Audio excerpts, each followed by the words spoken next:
वालेकुम नाज़रीन, welcome to my channel. इस नावल के तमाम जुमला हकूक़ मुसन्नफ़ा के नाम महफूज हैं। शर्म करो, वो वालिदैन हैं तुम्हारे। ज़रश ने से शर्म दिलाना चाही थी, वो सर झटक गया। माँ बाप की ऐसे माँ बाप से तो हम अली। इससे पहले कि वो कुछ गलत कहता, फरा ने लर्ज़ कर इसे टोक दिया।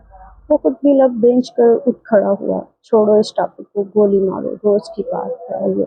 आओ हम कैरम खेलते हैं। फरा इसे मलामती नज़रों से देख रही थी। वो नज़रअंदाज किए ज़रिश से कह रहा था। ज़रिश तासुब से सर हिलाते उठ गई। तुम नहीं सुधरोगे, कितने तल्ख़ होते जा रहे हो तुम।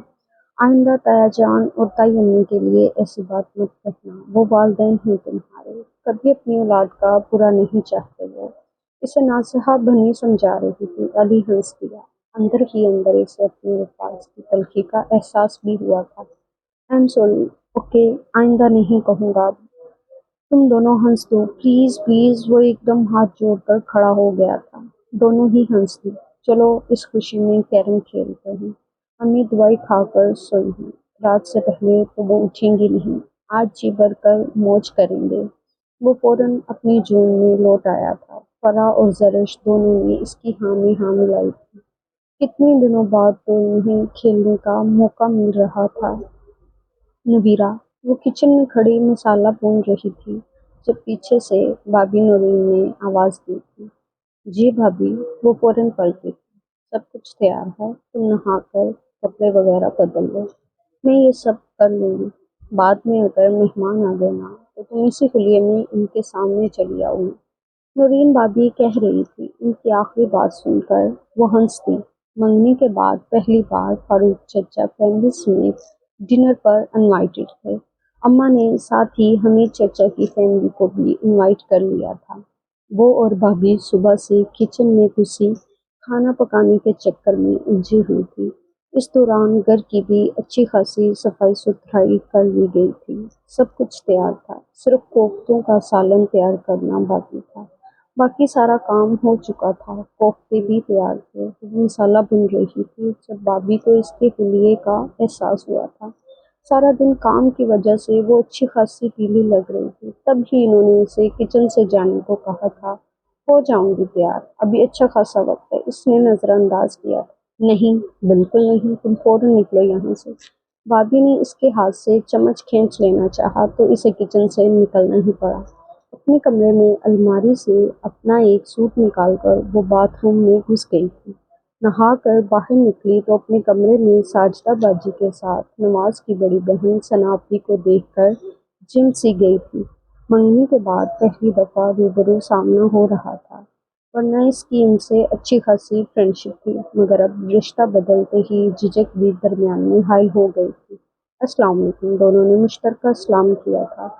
काले गीले लिबास में लंबे बाल पुश्त पर डाले वो इंतहाई तरोताज़ा हवा का झोंका महसूस हुई थी। वालेकुम अस्सलाम। पहले साजदा बाजी ने, फिर सनाफी ने इसे गले से लगा लिया था। काले लिबास में तेरा गोरा बदन जो लगे ईमान से, इससे जुदा होकर बाजुओं से थाम कर इसका चेहरा देखते सनाफी शरारत से गुनगुनाई थी। वो मजीद चिढ़ गई। काश नवाज भाई भी आ जाते। इससे दूर होकर उन्होंने कहा था। उसका चेहरा मजीद सुर्ख हो गया। सब आ गए हैं। इससे पहले कि वो मजीद कोई फुलझड़ी छोड़ती, इसने फौरन पूछा, सबसे क्या मुराद। उन्होंने आंखें मिटकाई थी। नवीरा का जी चाहा अपने सर पीटे। कम से कम वो नहीं जो आप समझ रही हैं। तौलिए से अपने बाल खुश्क करके इसने कहा था। वो खुलकर हंसी थी। मसलन मैं क्या समझी हूँ। मुसलसल शरारत पर आमादा थी। नवीरा ने हाथ रोककर इन्हें फुफ्फी से देखा। उफ, आज ये सनाफी को क्या हो गया।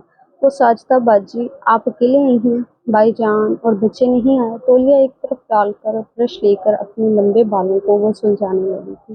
साजदा बाजी जो मुसलसल मुस्कुरा रही थी वो हंसने लगी। तौबा करो, तुम्हारे भाई साहब मुझे भला के लिए कहीं आने देते हैं? इन्हीं के साथ आई हूँ। अलबत्ता बच्चों को घर खाला जी के पास ही छोड़ आई हूँ। साजदा बाजी नबील भाई से बड़ी थी। उनकी शादी नबील भाई के ससुराल में नबीला भाभी के भाई के साथ ही हुई थी। अहमद भाई बहुत अच्छे मिजाज के शख्स थे।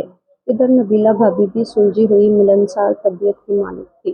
कभी महसूस नहीं हुआ था कि वड्डे सत्ती की शादी है। نویرہ 4 بہن بھائیوں میں سب سے چھوٹی تھی۔ بڑے بھائی ساجد تھے جو کہ بیوی بچے سمیت دبئی میں رہتے تھے، سال بعد آتے مل کر پھر چلے جاتے تھے۔ بس نویرہ ہی غیر شادی شدہ تھی۔ اب منگنی ہو چکی تھی، ارادہ چند ماہ بعد شادی کر دینے کا تھا۔ بال سلجھا کر بہت اچھے طریقے سے دوپٹہ اوڑھ کر ان دونوں کے ساتھ ہی کمرے سے باہر آئی تھی۔ چچا حمید کی بھی فیملی آ چکی تھی۔ بابی نے سب کو ہی چائے اور دیگر لوازمات پیش کر دیے تھے۔ وہ سب سے مل کر بھابھی کے پاس آ گئی۔ وہ چھوٹی چچی کے پاس بیٹھی باتیں کر رہی تھی جب اماں تائی جان کے ساتھ مصروف گفتگو تھی۔ ہنڈیا تیار ہو گئی ہے؟ کچھ رہ تو نہیں گیا؟ اس نے آہستگی سے بھابھی سے پوچھا۔ انہوں نے سر ہلا دیا تھا۔ اس نے سکون کا سانس لیا، پھر حاضرین پر نظر ڈالی۔ ثنا آپی کے علاوہ شمائلہ آپی، زہرا آپی اور حمیرہ چاروں بہنیں آئی ہوئی تھیں۔ صرف ثنا آپی کے میاں اور بچے تھے، جبکہ زہرا اور شمائلہ دونوں تنہا ہی تھیں۔ حمیرہ اور رمشا سر جوڑے باتیں کر رہی تھی، ساتھ ساتھ چائے بھی پی رہی تھی۔ ان پر نظر پڑنے کے بعد رضا حمید پر جا رہی۔ وہ ہال کے کونے میں رکھے آخری صوفے پر بیٹھا ہوا تھا۔ کیسے ہو رضا؟ اسے خاموش دیکھ کر نویرہ نے پہل کی تھی۔ اس کے کھنکتے لہجے پر رضا حمید نے سر اٹھا کر نویرہ کو دیکھا۔ بلیک سوٹ میں وہ انتہائی جاذب نظر لگ رہی تھی۔ بغیر کسی ہار سنگار کے بھی وہ بہت خوبصورت لگ رہی تھی۔ بائیں ہاتھ کی کلائی پر موجود بریسلیٹ کو دائیں ہاتھ کی انگلیوں سے گھماتے رضا کے اندر انتشار برپا کرتی چلی گئی۔ ٹھیک ہوں؟ دوپٹے سے جانتے بالوں کی آبشار وہ صرف ایک نظر ہی دیکھ پایا تھا۔ اس سے پہلے کہ وہ بڑی مشکل سے سمجھ آیا دل پھر اختیار سے باہر ہوتا، اس نے نظر ہی پھیر لی تھی۔ نظر بلا ارادہ ہی رمشا اور حمیرہ کی جانب جا اٹھی تھی۔ رمشا اسی کی طرف دیکھ رہی تھی، ہونٹوں پر عجیب طنزیہ اور استہزائیہ مسکراہٹ۔ رضا کو لگا جیسے وہ اس کا مذاق اڑا رہی ہو۔ وہ مزید سلگنے لگا۔ ناراض ہو؟ وہ سائڈ پر رکھی تپائی پر بیٹھ چکی تھی۔ رضا نے اس دفعہ اس کی طرف دیکھنے کی غلطی نہیں کی تھی۔ نہیں تو پھر یہ سب کیا ہے؟ پچھلے 2 ہفتوں سے تم میرے ساتھ ایسا کر رہے ہو۔ تم میرے چھوٹے سے دوست ہی نہیں، انتہائی پیارے سے بھائی بھی ہو۔ میں بھلا تم سے وہ سب کچھ کیوں چھپاتی؟ مجھے تو خود بھی علم نہیں تھا۔ نویرہ وضاحت کر رہی تھی۔ رضا حمید کو لگا کہ وہ اسے چھوٹا سا دوست، پیارا بھائی کہہ کر جیسے اس کے منہ پر تماچے مار گئی ہے۔ وہ ہمیشہ یہی سب کہتی تھی، مگر پہلے کبھی دل کو اتنی تکلیف ہی نہیں ہوئی تھی۔ میں ناراض نہیں ہوں۔ رضا کو اس ذکر سے ہی تکلیف ہو رہی تھی۔ اس سے پہلے کہ وہ دوبارہ کچھ کہتی، اس نے فوراً تردید کی تھی۔ واقعی؟ وہ بے یقینی سے پوچھ رہی تھی۔ میں سچ کہہ رہا ہوں۔ چلیں یہ بتائیں، آپ خوش ہیں؟ اپنی طرف سے اس نے نویرہ کا دھیان بٹانا چاہا۔ یہ امی اور بھائیوں کا مشترکہ فیصلہ ہے۔ وہ خوش ہیں تو ظاہر ہے میں بھی خوش ہوں، اس نے صاف گوئی سے بتایا تھا۔ رضا حمید اس کے ملیح چہرے کو دیکھے گیا۔ کیا باتیں ہو رہی ہیں؟ شاید وہ کچھ اور بھی پوچھتا۔ رمشا حمیرہ کو لیے ادھر ہی آ گئی تھی۔ ظاہر بہت اپنائیت و بے تکلفی سے اس نے نویرہ کو مخاطب کیا تھا، لیکن دیکھ رضا کو ہی رہی تھی۔ رضا نے نظریں پھیر لی۔ وہ اچھی طرح سمجھ گیا تھا ان دونوں کو باتیں کرتا دیکھ کر جان بوجھ کر آئی ہے۔ اسے رمشا سے مزید نفرت سی ہوئی۔ کچھ نہیں، رضا سے یوں ہی ملنے کی باتیں ہو رہی تھی۔ وہ چپ سادے بیٹھا ہوا تھا۔ نویرہ نے ہی بتایا۔ اچھا، میں تو سمجھی کہ شاید۔ رمشا فکرہ ادھورا چھوڑ کر ہنس دی تھی۔ رضا نے غیظ و غضب بھری نظروں سے اسے دیکھا۔ حمیرہ اور نویرہ کچھ نہیں سمجھی تھی، سوائے اس کے کہ شاید دونوں میں پھر کوئی نیا معرکہ ہوا ہے۔ ایکسکیوز می، اس نے رمشا کو مسکراتے دیکھ کر وہ اس پر لعنت بھیجتا وہاں سے اٹھ گیا تھا، مگر پلٹنے سے پہلے اس نے رمشا پر ایک نگاہ غلط ضرور ڈالی تھی، جسے اس نے طنزیہ مسکراہٹ میں اچھال دیا تھا۔